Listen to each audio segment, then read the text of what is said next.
मौजूद हैं। Sir thank you, आपने अपना वक्त निकाला और आपने हमें ज्वाइन किया इस शो के अंदर। अब हम लोग आवाम तक ये बात पहुंचाना चाहते हैं कि मंकी पॉक्स से जो बचत है सर, पहली बात वो किस तरह से की जाए, अपने बच्चों को कैसे प्रोटेक्ट किया जाए, एंड गवर्नमेंट किस तरह के स्टेप्स ले रही है इस प्रॉब्लम से आवाम को बचाने के लिए। अस्सलाम वालेकुम, सबसे पहले तो शुक्रिया फॉर इन्विटेशन। मंकी पॉक्स की जहाँ तक बात है तो उसमें हुकूमत ने काफ़ी इकदाम किए हैं, हमारी लोकल गवर्नमेंट ने भी इकदाम किए हैं, और जो हमारा NIH है इस्लामाबाद ने उसकी गाइडलाइंस ही फॉलो होती हैं सारे मुल्क में। अब मंकी पॉक्स और इसके अलावा और भी जो मुतअद्दी बीमारियाँ हैं जो आवाम में फैलती है, वहाँ पे सिर्फ हुकूमती इदारों की जिम्मेदारी नहीं होती बल्कि आवाम की जिम्मेदारी होती है। हुकूमती इदारे गाइडलाइन सेट करते हैं, हॉस्पिटल में फैसिलिटीज़ आपको दे सकते हैं, और इसी तरह जो हमारी लैब्स हैं जो टेस्टिंग करती हैं वो सब फैसिलिटीज़ तो मौजूद हैं, लेकिन आवाम की जिम्मेदारी वो इंतहाई ज़रूरी है। उसमें अगर किसी मरीज को अलामात हो तो वो खुद ही जिम्मेदारी का मुजाहरा करे कि अपने आप को आइसोलेट कर ले। इसी तरह उनके जो लवाहिकीन होते हैं, ख़ानदान वाले होते हैं, वो भी मेक श्योर करें कि मरीज़ आइसोलेट है और वो खुद भी एहतियात करें। तो अगर आवाम इसमें हुकूमत के साथ और हुकूमत के जो सेहत वाले इदारे उनके साथ मिल के काम करे तो इस बीमारी को कंट्रोल भी किया जा सकता है और इसकी स्प्रेड को काफ़ी हद तक ख़त्म किया जा सकता है। ठीक है। अच्छा डॉक्टर साहब, मैं ये सवाल करना चाहूँगी कि ये जो 8 केसेस रिपोर्ट हुए हैं, ये इंडिजिनस वायरस था वहाँ पर या फिर इसने ट्रैवल किया है थ्रू अ कैरियर?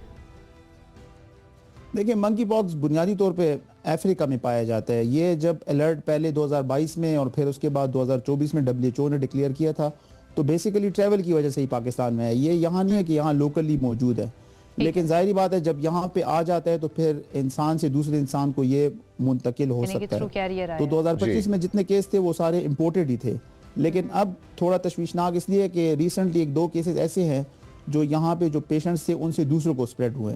तो हुकूमत की यही कोशिश होती है कि वो सेकेंडरी जिसको स्प्रेड कहते हैं, जो यहाँ से एक इंसान से दूसरे को मुंतकिल होते हैं, उनको काबू किया जाए। तो इसलिए थोड़ा ये तशवीशनाक है। अच्छा, इसके म्यूटेट होने का कोई डर, कोई खदशा है? बस एक शॉर्ट ब्रीफ आंसर। जी, आवाज़ आपकी क्लियर नहीं आई सर। इसके म्यूटेट होने का, इस वायरस के म्यूटेट होने का कोई खदशा है? देखिए, इसमें 2 किस्म के जो है, तो क्लोन आप कह सकते 2 किस्म के वायरसेस है ना। तो यहाँ पे हमारे पास तो अभी सिर्फ इतनी टेस्टिंग मौजूद है कि हम मंकी पॉक्स को डिटेक्ट कर सके। बाकी उसका स्ट्रेन 1 है 2 है वो हमारे पास फैसिलिटी नहीं है। तो म्यूटेशन तो देखिए हर वायरस में पॉसिबल है, लेकिन फिलहाल जो है वो 2 ही इसके अंदर अकसाम पाई जाती हैं। लेकिन अच्छी बात यह है कि ये जानलेवा अक्सर मरीजों में साबित नहीं होता।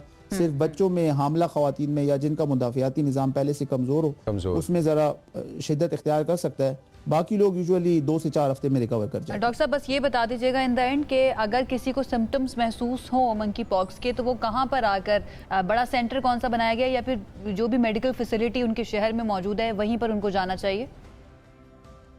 KPK में हमारे हेल्थ डिपार्टमेंट ने क्लियर गाइडलाइंस दी हुई हैं। तो जिनको भी बुखार हो, बुखार के साथ चेहरे पे धब्बे, रैश आना शुरू हो जाए, और इसमें यह होता है कि इसके जो दाग धब्बे होते हैं बहुत ज़्यादा दर्दनाक होते हैं और गर्दन में गिल्टियाँ बनना शुरू हो जाती हैं। सो अगर ऐसी कोई अलामत भी हो तो KPK में हमारा पुलिस हॉस्पिटल है, वहाँ पे इसकी असेसमेंट की जाती है और डिसाइड किया जाता है। तो आइसोलेशन के लिए पुलिस हॉस्पिटल ही हम पेशेंट्स भेजते हैं। हाँ, जो मरीज़ जिनको बीमारी की शिद्दत ज़्यादा है और उनको टर्ची केयर हॉस्पिटल की केयर चाहिए तो हमारे खैबर टीचिंग हॉस्पिटल में आते हैं और यहाँ हमारे पास तमाम फैसिलिटीज मौजूद हैं। All right, thank you sir, आपने टाइम निकाला हमें ज्वाइन करने के लिए और लाइंस देने के लिए, रहनुमाई करने के लिए, स्पेशली खैबर पख्तूनख्वा के लोगों को। जनाब, अगर